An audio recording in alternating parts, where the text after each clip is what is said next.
مش عارفين بلي هذا أحسن وقت للعبادة والتقرب من الله، الوقت اللي كيكون العالم كلو ناعس وانت تنوض تبدا وتصلي 2 ركيعات في سبيل الله قبل الفجر.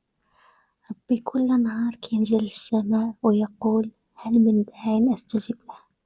اليوم الليلة ديال 21 رمضان واحتمال تكون ليلة القدر، فلهذا ما خصناش نضيعو هاد الليلة اللي ممكن تكون عظيمة، هي أصلا عظيمة لأنها ليلة من ليالي رمضان، ولكن إذا صادفت ليلة القدر فهي ممكن تغير حياتنا كلها وتغير قدرك وتحقق لك أحلامك والأحلام المستحيلة اللي ربي إن شاء الله غادي يسهلها عليك. نوض وصلي فأقسم بالله العلي العظيم في هذا الوقت، هذا الوقت معجزة، هذا وقت إجابة الدعوات، برمضان أو بدون رمضان هذا الوقت ربي سبحانه وتعالى يستجيب كل الدعوات، ولكن في رمضان تكون الاستجابة أكثر والدعاء بيكون عظيم وقيام الليل بيكون عظيم، كل ركعة عندك فيها أجر كبير. فيا رب تكون ليلة القدر، يا رب كلنا نعيش شعور استجابة الدعاء في ليلة القدر. هي ملهاش واحد الوقت معين ولا يوم معين، ربي سبحانه وتعالى خلاها مفتوحة باش الناس تجتهد في العشر الأواخر كلها. إن شاء الله غادي نكونوا من الناجحين في ليلة القدر إن شاء الله بإذن الله. لازم من الاجتهاد، لازم من الرغبة والعزيمة، هكا الله سبحانه وتعالى غادي يساعدنا أننا نقوم ليلة القدر خشوعا واحتسابا إن شاء الله. ليلة القدر خير من 1000 شهر، تنزل الملائكة والروح فيها بإذن ربهم من كل أمر، سلام هي حتى مطلع الفجر. الله يرزقنا حلاوة استجابة الدعاء، الله يرزقنا أننا نتوفق القيام العشر الأواخر كلها باش نجيبوها في ليلة القدر إن شاء الله بإذن الله. ربي فاش كيشوفك مصمم وعندك الإلحاح وعندك العزيمة هو كيساعدك أنك تجيب اليوم ديال ليلة القدر، واخا هو ما معروفش، ولكن إلا اجتهدتي كل نهار أكيد غادي تجي فيها إن شاء الله بإذن الله.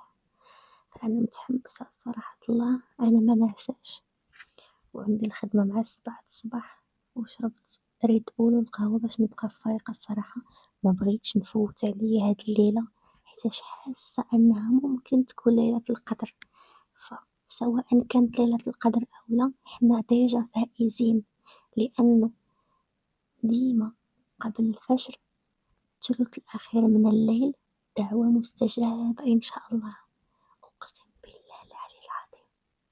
إلى هذا الوقت وقت استجابة، فسعادات الناس كلها اللي غتقوم الليل وتدعي ربي في هاد الساعة أنا متأكدة غادي يستجب. طلبوا من ربي المستحيل، طلبات اللي كتقولوا عليها مستحيلة طلبوها من سيدي ربي. ربي تا حاجة ما صعيبة عليه، تا حاجة ما صعيبة عند الله سبحانه وتعالى.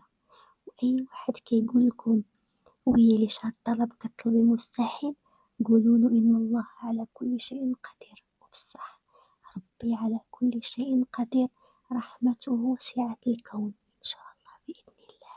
دعواتنا كلها مستجيبة، فتحوا قلبكم من رب العالمين وربي ما عمره ما غادي يخليكم، دعيو من قلبكم وربي أكيد غادي يستجب. يا رب يا رب تجعلنا من العتقاء من النار. اللهم إنك عفو كريم تحب العفو فاعف عنا. يا رب تجاوز عنا واجعلنا من العتقاء من النار. اللهم ارحم أمي وجميع أمهات المسلمين، يا رب اجعلهم من سيدات الجنة، يا رب اجعلهم من الحور العين، يا رب ارزقنا رؤية الرسول عليه الصلاة والسلام في المنام. يا رب يا أرحم الراحمين تجاوز عنا واغفر لنا واجعلنا من الموفقين لليلة القدر، يا رب ثبتنا على الدين وعلى الصلاة يا أرحم الراحمين. نوضوا تخشعوا وصلوا ربي غيستجب، وآخر دعوانا أن الحمد لله رب العالمين، حسبي الله ونعم الوكيل. اللهم إنا دعوناك كما أمرتنا فاستجب لنا كما وعدتنا يا أكرم من سئل ويا أجود من أعطى. حسبي الله.